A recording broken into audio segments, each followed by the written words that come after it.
ain't here to negotiate. Unity is all we need. Future's ours at God's speed. Can't fall for no division. Divide and conquer is their mission. So they hid our history, but now we know our legacy. Yeah. Africa, the foundation. Black wealth for generations. Home is where the heart is. They can't do nothing about this. It's the awakening. They ain't ready for the reckoning. No Wakanda, this is Africa. Black wealth, this the black Mecca. Elders kept the dream alive. Gave us vision, so we gon' thrive. Free your mind, don't fall behind. The real truth ain't hard to find. Corporations in cooperation. The new Africa in operation. Building the homeland, calling our people to the motherland. Allow it, this is destiny. We here now, it's reality, yeah. It's the African dream. Melanin is the light. Welcome to the Africa Must Unite podcast. A podcast dedicated to inspiring African people worldwide to rise up, organize, and struggle for Pan-Africanism, a unified, liberated socialist Africa, the only permanent solution to the exploitation and oppression of African people, no matter where they happen to be born or to live in the world. Now please, welcome the hosts of Africa Must Unite. Building the black Mecca, calculated like algebra. 2050 is the future, bro. What? Yeah, eyes open, we see the vision. Building Africa, the only mission. Like Omar, if I thunder, we be Pan-African all day. The time is now, this is our moment. We ain't asleep, we ain't dumb. All day, every day, we building our shit. Greetings, I'm Brother Neil. And I'm Brother Maurice.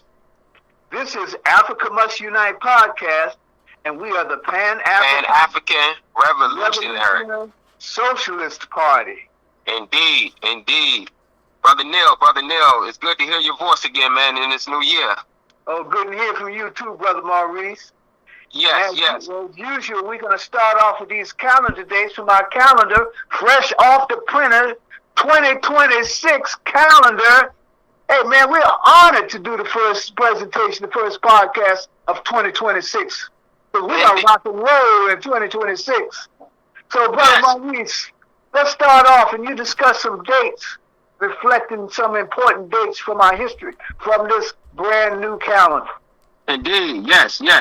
So, Brother Neil, I definitely want to share some important dates for the month of January. And unfortunately, I can't share all of them due to the sake of time of the show, but I want to encourage our listeners to make sure you get your hands on the 2026 PRSP calendar, because this calendar shares some powerful events that took place in African history that you might not receive in other calendars. Now, the first date that I want to share is January 1st, which is the 7th day in the 7th principle of Kwanzaa, Imani, keeping the faith. And on that same day, Cuban revolutionaries kept the faith of Imani, along with Fidel Castro and Che Guevara, by overthrowing the Batista regime in a United States-backed dictator in 1959. Also, the second date that I want to share in January is on January 3rd.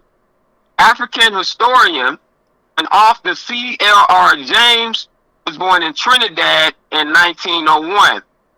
Now, Brother Neil, unfortunately, on this date that happened this year, we had the United States kidnapping of Venezuela's president Nicolas Maduro. So, that's how we coming in 2026. But now, another date happened on January 5th, 1975, when 12,000 South African workers staged a strike at a gold mine. On January 8th, 1950, our leader, the person from whom we as members of the PRSP receive our ideology, Dr. Kwame Nkrumah launched a positive action campaign alongside the CPP, Convention People's Party. Now today, on January 17th, another African giant, Malcolm X, stated that he was the greatest man to ever walk Africa. The Honorable Patrice Lumumba, the first Prime Minister of the Democratic Republic of Congo, was assassinated by CIA-backed Congolese forces in 1961. And like I said, Brother Neil, there's a lot of important dates in January, but I'm going to conclude on this final date. I will share that activist, author, and professor Angela Davis was born in Alabama in 1944 on January 26th. And I'm going to leave it right here to conclude all the dates that I'm going to share and highlight from the calendar of the month of January. Okay, well, thank you so much, Brother Maurice. And we want to always remind our listeners, if you haven't gotten your calendar yet, get your calendar.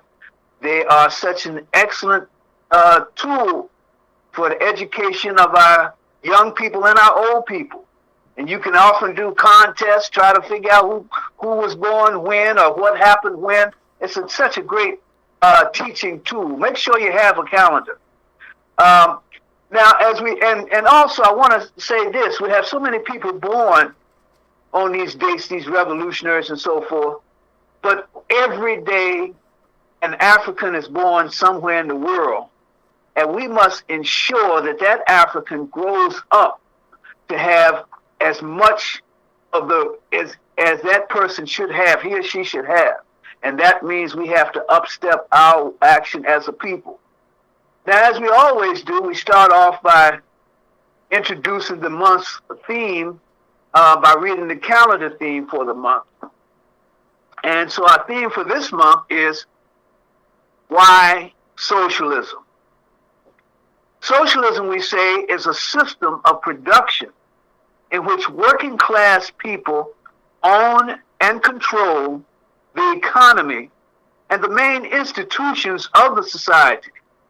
This is the exact opposite of what we see in the current global system of capitalism, where a small group of super wealthy individuals, these people we call capitalists, get rich while our people in Africa work incredibly hard and often dangerous jobs for maybe $2 a day.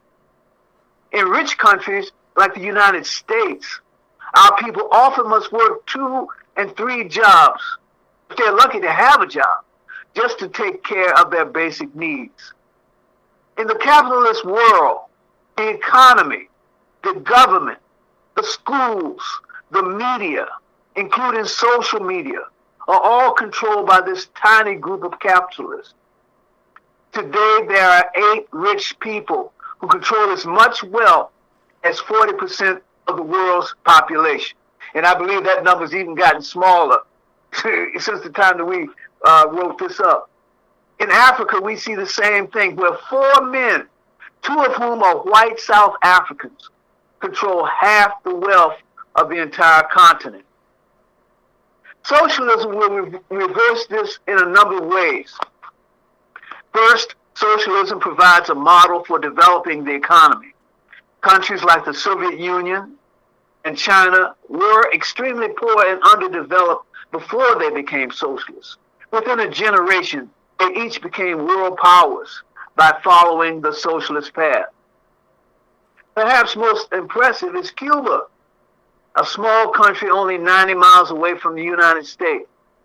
Despite a crippling embargo imposed by the United States, Cuba has developed a world-class system of health care and a medical industry that each year develops new medicines and treatments, and whose doctors bring health care to poor communities throughout the world, including in the United States. Cuba even offers free medical education to Africans from the U.S. In short, genuine socialism will allow Africa rapid economic development, provide equitable access to jobs, education, housing, healthcare, and other products of society. As Nkrumah puts it, socialism will allow the fruit growers to be the fruit eaters. The people themselves will own the economy. Maybe more importantly, socialism will provide us with an institutional base that will encourage us to be people who embrace those principles, such as humanism, collectivism, and egalitarianism, with which we constantly seek a better world for everyone, as we move away from the dog-eat-dog thinking that the corrupt and dying capitalist economic system instills in us every day. Socialism, therefore, is essential for true Pan-Africanism, a unified socialist Africa. It is the objective that ensures our liberation, for in unity there is strength, and in socialism, fairness and justice for all global Africans. And Pan-Africanism will contribute to worldwide socialism. So that is our theme for the month, Brother Maurice. This is how we present socialism to the world. So, Brother Neil, we as African people, or just people who have any sense of humanity, brother, absolutely cannot just read the data that you just shared without being in the utmost outrage. You stated that today we have only eight capitalists who control 40% of the world's wealth, and only 4 capitalists, 2 being white capitalists, control half of the wealth on the continent. In the words of Marvin Gaye, this makes me want to holler, brother. Yeah. Are you kidding me? Yep. Are you, what? Makes me want to holler sometime. Indeed. So, there's, as you stated, there seems to be a lot of debate about socialism these days. The calendar thing that you read said some interesting things about it. Could you please say a little bit more about socialism? Yes. Well, first of all, socialism is the exact opposite of capitalism. That's the system that we're under now. And let's just look at the words, the 2 words. Let's compare the 2 words. Capital is the root word of capitalism.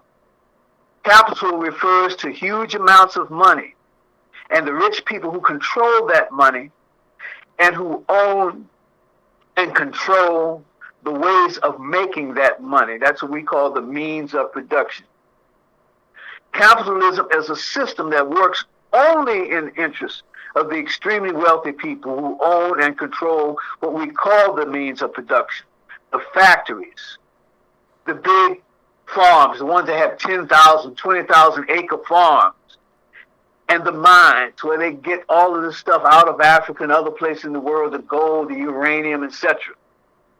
These capitalists also own the means of transportation. How do you ship that stuff around the world? And the means of communication. And also the means of distribution that distributes the goods once they are produced. These include the big shipping firms, the railroads, and the telecommunication companies. They also control the banks, private equity firms, and asset management companies that manage the money capital that has been produced from the physical capital. Now let's look at socialism. Social is the root word of socialism, and it refers to large numbers of people or communities. So social refers to the larger group, people themselves. And socialism, therefore, is concerned with the needs and interests of the people, their health, and their well-being.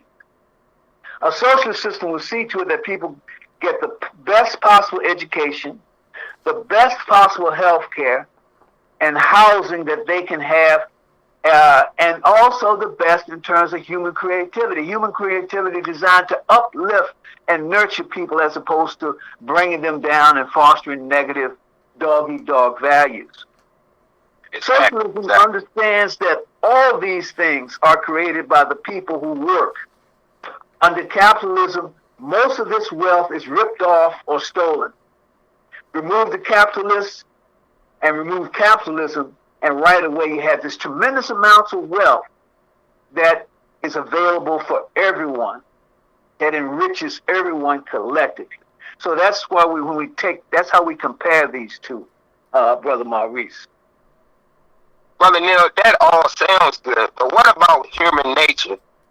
Similar to what philosopher Thomas Hobbes believed, isn't it natural for people to engage in dog-eat-dog behavior? That's natural, right? Well, one of the things that capitalists try to do is try to naturalize or normalize the system, making it appear to be that this is the only system possible and this only system exists. One of the things we have to understand is that capitalism is only like maybe 600-700 years old, and before that, you had different forms of maybe feudalism and slavery. But humans, as we know, emerged first in Africa, and the first revolution was the creation of communal African societies. And so for probably 3, 4, maybe even 500,000 years, that's what people lived under, communal society. Then later we had a counter-revolution in terms of slavery. And so for maybe 4,000 years or so, we had this disruption with slavery. But for the vast majority of human existence, we had a communal society. And out of that slavery comes capitalism. So if you don't like slavery, you cannot like capitalism because it's born right out of it.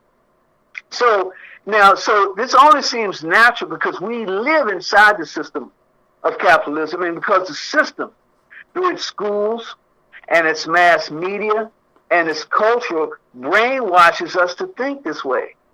People's ideas and culture generally reflect the economic system that they live in. At one time, we lived in communal societies where wealth was shared equally. That's the larger history of the world's people. And we shared this wealth equally, and there was a spirit of what we refer to as egalitarianism. Okay? In egalitarianism, that is when everyone freely participates in being able to speak and running and organizing the communal societies. We also practice humanism. This is the exact opposite of the dog-eat-dog societies and the dog-eat-dog thinking. In humanism, people don't try to use each other for individual gain. On the contrary, they work hard to constantly make each other better. In this way, everybody gains. As inclusionists, we know that it will be difficult to overcome all the negative values of this rotten, anti-human system.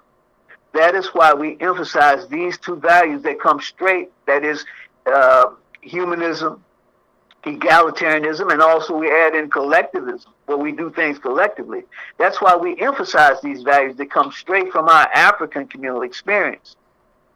So this idea that this is normal of human nature is something that is being taught us and told to us daily and drummed into our heads. But if we look historically, we see that for the vast majority of human history, that was not the case. So Brother Maurice, does that make any sense? To your answer, does that make any sense to you? Indeed, brother, it makes total sense. And brother Neil, if you think about it, as children, they express humanism to their peers daily. They share, they play together, they express care and love.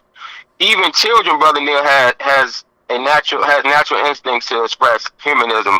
So yeah, it makes total sense. But now, brother Neil, all of this, like I said, it sounds good, it sounds great, and it makes sense. But why does the PRSP put so much emphasis on socialism? With all the opposition, it seems like it would be easier to just try to unite as a people and maybe worry about socialism down the line, later. Well, see, we have to think about this obviously because you look at all this opposition and so forth. But see, without the socialism and the socialist values, let's say in Africa, we will continue to compete as 54 separate countries trying to each run to the trough and see what the little bit that the capitalists are going to throw out to us. And we'll never develop that way. Ethnic groups will continue to engage in competition in which we all lose. But most importantly, without socialism, we will only benefit a few neo-colonial puppets, what we call neo-colonial puppets, the people who spend most of their time following the commands of the imperialist powers of the U.S., or the Brits, or the French, or increasingly the Israelis and the UAE and these kind of people. So if we're going to benefit the people themselves, then we have to have socialism, because if we don't benefit the people, then we'll never unite. And if we never unite, we'll always be weak and we'll always be poor. There are other practical things as well that we've already mentioned from the calendar reading, that there's a general strategy for socialist development. And that strategy says this: when a socialist country first, when socialists first take over, one of the things they usually do is concentrate on building the basic building blocks of the economy. Strong industrial development that can, other things can flow from that. And once they get that in place, then they can get these other things in place. So that kind of development strategy is what we need. Also, we attempt to develop agricultural systems that feed ourselves and our people first, as opposed to agricultural systems that grow things for the rest of the world, and in which the people who do the growing don't make any money, don't have the kind of money that they can live off of, and they cannot feed their own family. And so these are the sorts of things that we do that a socialist economy will bring to us: the ability to create an economy that can become, in turn, self-creating. That once you create the basic stuff, then that economy can then create other things. And an agriculture that feeds people first, and doesn't feed people for profit, but feeds them the foods that will be great nutrition and so forth, that will mean that we'll have a healthy community where profit is not the main thing. And finally, we'll be able to develop other things, the trains and so forth, that will move our goods throughout the continent and throughout the world, the shipping, solar energy that can replace some of these other forms of energy. And we have so much sun that we can use, that we can leap forward in the world in terms of that kind of technology. And then we produce the consumer goods that we need, but we will not try to create an economy where people think they have to have 45 pairs of shoes and 10 million shirts every day. And so that's what we need, what we mean when we will produce the socialist economy, which will allow us to leap forward in the entire world. And once Africa leaps forward, Africans around the world will also leap forward. And the world, once they've, in the same way that we brought communalism to the entire world, we will also help to bring this same kind of socialism to the entire world in a way that the world can now participate in it. Right. Thank you so much for breaking this down, Brother Neil. Because, you know, my culture is guilty with those 45 pairs of shoes or what have you. Hence the hip-hop culture. But anyhow, I digress. But, Brother Neil, how are we going to truly... How are we truly going to get to socialism? You know, after everything you laid down, like what is going to take to get us to socialism? Well, you know, the entire world needs socialism. However, and this is one of the mistakes we made in the past, we thought that, you know, if the Russians had a revolution, everybody has to do like the Russians, or if the Chinese have a revolution, everybody has to do like the Chinese. But every group, every set of people have their own material conditions that's unique, that they find themselves in wherever they are. And for us, that is for African people, wherever we are, African people, wherever we are in the world, we have all been victims of the world's most brutal slavery and the most intense colonization. We have been scattered all over the world, and we have been divided up at home. Because that same slavery, the same wars that caught us up to distribute us all around the world and kidnap us, divided Africans up and created people into and pushed people into these warring kind of groups that we've never gotten out of. So, how the struggle, the shape that the struggle must take, be in Africa and for African people worldwide is a Pan-African one. It requires a Pan-African path.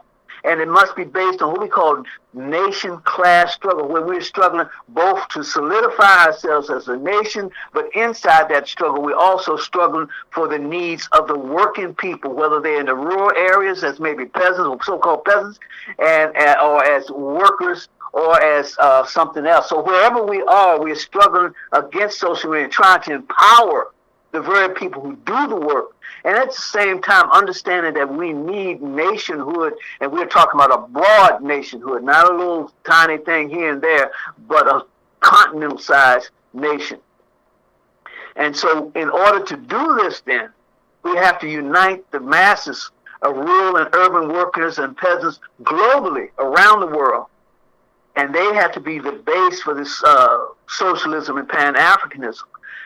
We also must understand that there are numbers of revolutionary forces rising up, and many of them are Pan-African in focus, and we must unite them as well and push for the unity of revolutionary Pan-African forces and for the emergence of new revolutionary Pan-African forces.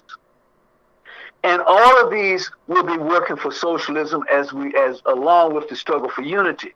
We cannot have one without the other. We cannot have unification without socialism, and we can't have socialism without unification. Those two are necessary.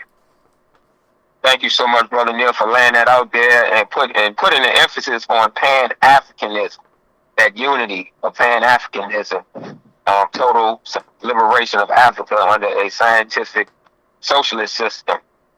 All throughout 2026, at times with invited guests, our focus has been on the 2026 theme of our calendar, socialism, an imperative for a liberated, unified Africa for the liberation of all global Africans.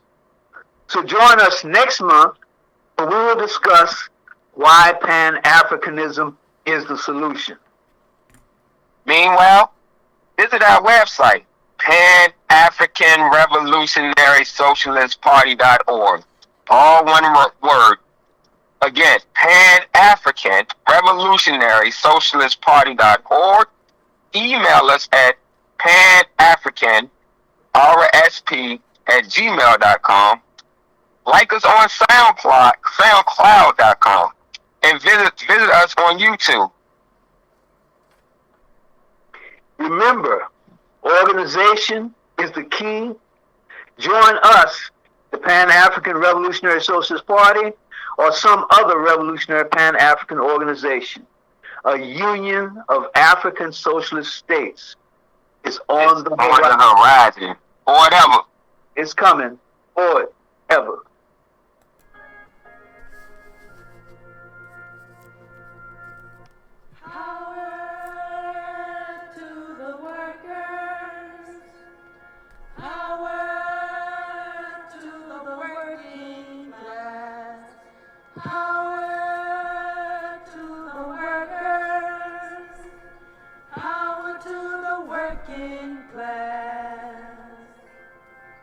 Brothers and sisters around the world, know that the time